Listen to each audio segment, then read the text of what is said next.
ALSA advocates, caregivers, and pals, people with ALS, joined together in Washington, D.C. for the ALS Association's National ALS Advocacy Day and Public Policy Conference. The three-day conference provides the ALS community with the opportunity to share their experiences and hopes, and through advocacy, continue the fight for a treatment and cure for ALS. In May 2005, more than 700 advocates representing over 43 states united in Washington, D.C.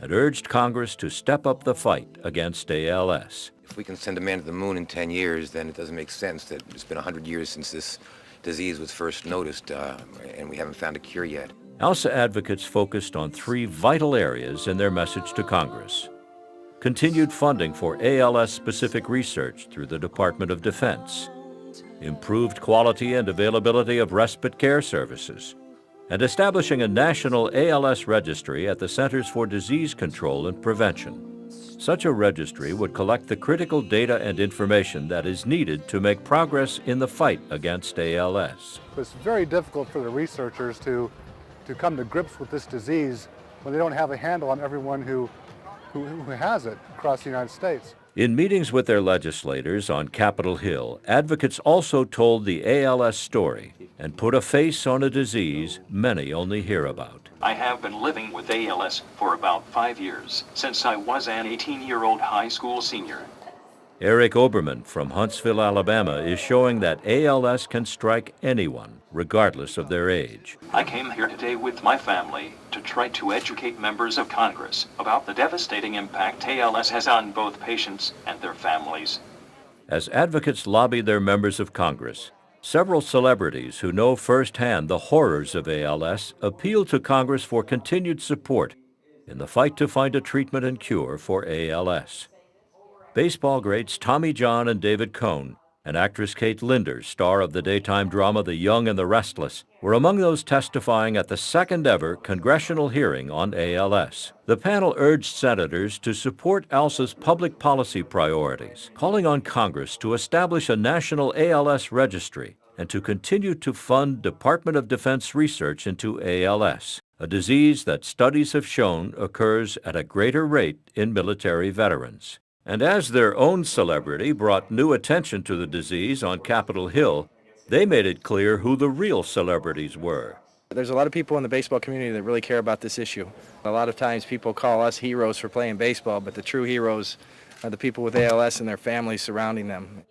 Amy Phillips, who lost her father to ALS, followed in his footsteps and became a journalist. She reminded us that through advocacy, we also provide hope and support to people with ALS and their families. What we're trying to accomplish is not only to raise awareness among the general public and to raise funds for finding a cure, but also to make people with ALS patients and their families realize that there is a support network out there and there are lots of other people who share their experiences, and to help them realize that they're not alone.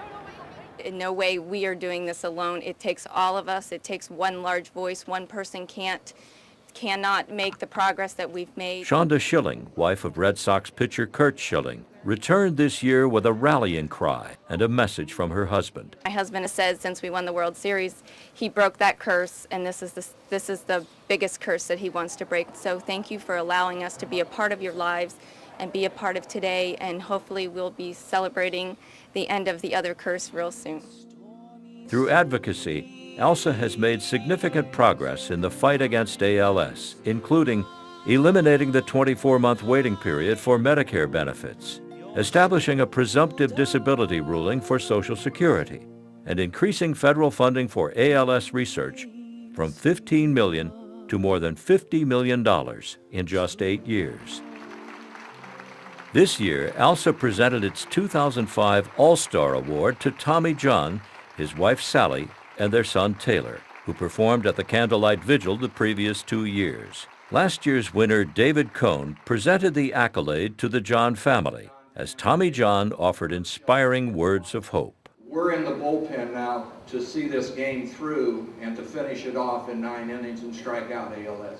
Thank you all very much. God bless. Sleeping very soon. As those in the ALS community continue their battle against Lou Gehrig's disease, the ALS Association is lighting the way for a treatment and cure.